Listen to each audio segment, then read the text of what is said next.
नमस्कार, मैं Pankaj Saxena India speak में आप सभी का करता हूं स्वागत। आइए देखते हैं कुछ खास खबरें। जनता पार्टी को जन समर्थन कहीं नहीं, इनकी तिगड़मबाजी है। इनकी जो है ईवीएम की जो है उसको जो है ईवीएम के तरीके से अपने आप को जनता के बीच में स्थापित करने का काम दुनिया को दिखाने के लिए कि जो है हमें लोकतंत्र में आस्था है और हमें लोकतंत्र के लोगों ने विश्वास दिया, जबकि ये बिल्कुल गलत है। आज जो 5 सूबों में कहीं भी भारतीय जनता पार्टी का जन समर्थन नहीं है और अगर ईमानदाराना चुनाव होंगे तो मैं यकीन के साथ कह सकता हूं कि भारतीय जनता पार्टी अपनी जमानत नहीं बचा पाएगी। मंत्री जी, जैसे कि अब आगे बंगाल में चुनाव आ रहे हैं तो वहाँ पे ममता बनर्जी ने कहा है कि पहले 5 चरणों में हुआ था, अब 8 चरणों में हो रहे हैं, तो आप इसे किस दृष्टि से देख रहे हैं? देखिए, ये 8 चरण 7 चरण ये भारतीय जनता पार्टी की हताशा का प्रतीक है। भारतीय जनता पार्टी के लोग ईवीएम का नाजायज फायदा उठाने के लिए ये सब हर तरीके की जो भी कर सकते हैं तिगड़म अपना लगाने का काम करते हैं, वरना 294 सीटों के लिए 8 चरण के चुनाव का कोई तुक नहीं। अच्छा, अभी हाल ही में पंजाब में बैलेट पेपर पे हुआ था तो वहाँ पे बहुत बुरी हार इनकी हुई, तो क्या आप लोग यूपी में भी प्रयास करेंगे बैलेट पेपर पे हो?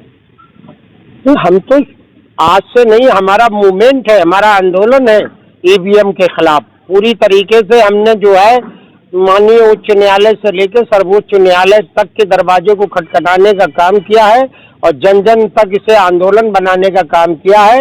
और अगर हम तो ये कहते हैं भारतीय जनता पार्टी ईमानदारी से निष्पक्ष चुनाव कराना चाहती है तो जनता का विश्वास ईवीएम में नहीं है तो बैलेट पेपर से करा करके क्यों नहीं दिखाना चाहती है? अच्छा, किसान आंदोलन की बात करें कि आपकी पार्टी ने भी सहयोग करा, लेकिन अभी हाल ही में आके किसान आंदोलन ढीला पड़ गया है, तो इस आंदोलन को आप लोग आगे और बढ़ाओगे? आंदोलन धीमा नहीं पड़ा बल्कि और मजबूत हुआ है। डे बाय डे किसान आंदोलन, पहले किसान आंदोलन था, आज वो जन आंदोलन का रूप ले चुका है और डे बाय डे उससे मजबूती प्रदान हो रही है। और सारे लोग जो व्यापारी थे, वो मजदूर हैं, जो किसान नहीं भी हैं, वो भी इस आंदोलन से जुड़ने का काम कर रहे हैं। और मुझे इस बात की निहायत खुशी है कि ये आंदोलन जो है किसान आंदोलन से बढ़कर आगे जन आंदोलन में परिवर्तित हो गया है। अभी हाल ही में बजट प्रस्तुत हुआ था, लेकिन बजट की अगर हम बात करें तो महंगाई चरम पे पहुंच गई है।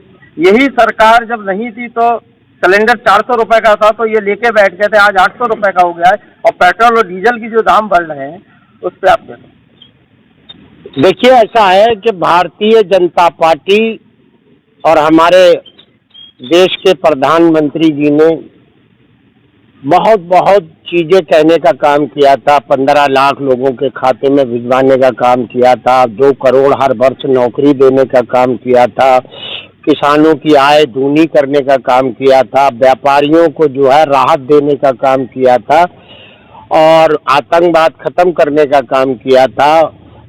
काला धन विदेश से ला करके उसे सफेद धन में परिवर्तित करने का काम किया था। तमाम ऐसे काम उन्होंने गिनाए थे।